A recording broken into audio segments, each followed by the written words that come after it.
WhatsApp ഉപയോഗിക്കുന്നവർക്ക് WhatsApp തന്നെ പറയുന്നുണ്ട് ചില പ്രധാനപ്പെട്ട പ്രൈവസി ആൻഡ് സെക്യൂരിറ്റി സെറ്റിങ്സ് ഉടൻ തന്നെ ചെയ്തു വയ്ക്കുക. ഇത് ഞാൻ പറയുന്നതല്ല, വാട്സപ്പ് തന്നെ പറയുന്നതാണ്. ചെയ്തു വച്ചാൽ വലിയ പ്രശ്നങ്ങളൊന്നുമില്ല, ദുഃഖിക്കാതെ ഇരിക്കാം. വീഡിയോ ഇഷ്ടപ്പെട്ടെങ്കിൽ സബ്സ്ക്രൈബ് ചെയ്ത് ഫോളോ ചെയ്ത് ലൈക്ക് ചെയ്തോളൂ. നിങ്ങൾ വാട്സപ്പ് ഒന്ന് ഓപ്പൺ ചെയ്ത് വലത് സൈഡിൽ ഏറ്റവും മുകളിൽ ഒരു 3 ഡോട്ട് കാണും. അവിടെ ഒന്ന് ക്ലിക്ക് ചെയ്യുമ്പോൾ സെറ്റിങ്സ് എന്നുള്ളൊരു ഓപ്ഷൻ കാണും. അവിടെയും ക്ലിക്ക് ചെയ്യുക. ആ സെറ്റിങ്സിൽ നിങ്ങളൊന്ന് ടച്ച് ചെയ്യുമ്പോൾ വീണ്ടും ഇങ്ങനെ ഓപ്പണായി വരും. അതിൻ്റെ ഏറ്റവും മുകളിൽ അക്കൗണ്ട് എന്നുള്ള ഓപ്ഷൻ അവിടെ ഒന്ന് ടച്ച് ചെയ്യുക, ക്ലിക്ക് ചെയ്യുക. അക്കൗണ്ടിൽ ക്ലിക്ക് ചെയ്യുമ്പോൾ നിങ്ങൾക്ക് ഇങ്ങനെ കാണാൻ പറ്റും. അതിൽ ഏറ്റവും മുകളിലത്തെ ആദ്യത്തെ ഓപ്ഷൻ സെക്യൂരിറ്റി നോട്ടിഫിക്കേഷൻ. ഇവിടെ ഒന്ന് ടച്ച് ചെയ്തതിന് ശേഷം നിങ്ങളുടെ സെക്യൂരിറ്റി നോട്ടിഫിക്കേഷൻ ഏറ്റവും താഴെയായിട്ട് വലത്തോട്ട് ബ്ലൂ ടിക്കാക്കി ഓൺ ചെയ്തിടുക. ഇങ്ങനെ ഓൺ ചെയ്തിട്ട് കഴിഞ്ഞാൽ എന്തെങ്കിലും പ്രശ്നങ്ങൾ സെക്യൂരിറ്റിയുമായി ബന്ധപ്പെട്ടുണ്ടെങ്കിൽ അപ്പോൾ തന്നെ നിങ്ങൾക്ക് നോട്ടിഫിക്കേഷൻ കിട്ടും. അതനുസരിച്ച് നിങ്ങൾക്ക് സെറ്റിങ്സ് മാറ്റാം.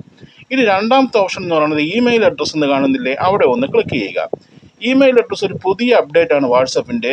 നിങ്ങളുടെ ഇമെയിൽ അഡ്രസ്സ് അവിടെ എൻ്റർ ചെയ്യുക. ഞാനിവിടെ കൊടുത്തിട്ടുണ്ട്. നിങ്ങളുടെ ഏതാണ് ഇമെയിൽ അഡ്രസ്സ് അവിടെ ഒന്ന് കൊടുക്കുക. കൊടുത്തതിന് ശേഷം ഓക്കെ കൊടുത്തു കഴിഞ്ഞാൽ എന്തെങ്കിലും കാര്യങ്ങൾ ഇതുപോലെ നോട്ടിഫിക്കേഷൻ നിങ്ങൾക്ക് ഇമെയിൽ അഡ്രസ്സുമായിട്ട് വരും. അതുപോലെ മൂന്നാമത്തെ ഓപ്ഷനും എടുക്കുക, 2 സ്റ്റെപ്പ് വെരിഫിക്കേഷൻ. ഇത് വെരി ഇമ്പോർട്ടൻ്റ് ആണ്, വളരെ വളരെ പ്രധാനമാണ്. അത് ചെയ്തതിന് ശേഷം ഞാൻ 2 സ്റ്റെപ്പ് വെരിഫിക്കേഷൻ ചെയ്തിട്ടുണ്ട്. നിങ്ങൾ ഇവിടെ ഒന്ന് ക്ലിക്ക് ചെയ്യുമ്പോൾ അതിൻ്റെ ഓപ്ഷൻ അവിടെ കാണിക്കും. അവിടെ പാസ്വേഡ് പിൻ നമ്പർ കൊടുത്ത് നിങ്ങൾക്ക് 2 സ്റ്റെപ്പ് വെരിഫിക്കേഷൻ ചെയ്തു വെക്കണം. നിങ്ങളുടെ സെക്യൂരിറ്റി വളരെയായിട്ട് സുരക്ഷ വർദ്ധിപ്പിക്കാനും പ്രൈവസിയെ ബാധിക്കാത്ത രീതിയിലും ചെയ്യാനായിട്ട് സാധിക്കും. വളരെ ഇമ്പോർട്ടൻ്റ് ആണ്. എല്ലാവരും ഇത് നിർബന്ധമായിട്ടും ചെയ്യുക. ഇനി എന്ന് പറഞ്ഞു കഴിഞ്ഞാൽ നമുക്ക് ചെയ്യേണ്ടത് ജസ്റ്റ് ഒന്ന് ബാക്ക് അടിച്ചതിന് ശേഷം നമ്മൾ നേരത്തെ അക്കൗണ്ടിൻ്റെ താഴെയായിട്ട് പ്രൈവസി എന്ന് കാണുന്നില്ലേ, അവിടെ ഒന്ന് ക്ലിക്ക് ചെയ്യുമ്പോൾ നിങ്ങൾക്ക് ഏറ്റവും താഴോട്ട് സ്ക്രോൾ ചെയ്യുമ്പോൾ അവിടെ അഡ്വാൻസ്ഡ് എന്നുള്ളൊരു പുതിയ അപ്ഡേറ്റ് വന്നിട്ടുണ്ട്. അവിടെ ഒന്ന് ക്ലിക്ക് ചെയ്യുക. അപ്പോൾ നിങ്ങൾ IP അഡ്രസ്സുമായി ബന്ധപ്പെട്ടതാണ്. ഇത് ഓഫായാണ് നിങ്ങളുടെ ഫോൺ കിടക്കുന്നതെങ്കിൽ വലത്തോട്ട് ടിക്ക് ചെയ്ത് വലത്തോട്ടാക്കി അത് ഓൺ ചെയ്തിടുക.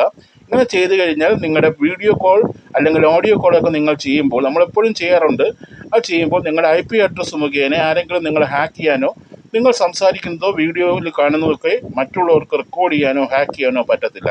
അതുകൊണ്ട് IP അഡ്രസ്സ് അത് വലത്തോട്ടാക്കി ഓൺ ചെയ്തിടുക. ഇത്രയും കാര്യങ്ങൾ എല്ലാവർക്കും ഒന്ന് ഷെയർ ചെയ്ത് കൊടുക്കണം. അതുപോലെ ഫോളോ ചെയ്യാൻ മറക്കരുത്, ലൈക്ക് ചെയ്യാൻ മറക്കരുത്, സബ്സ്ക്രൈബ് ചെയ്യുക.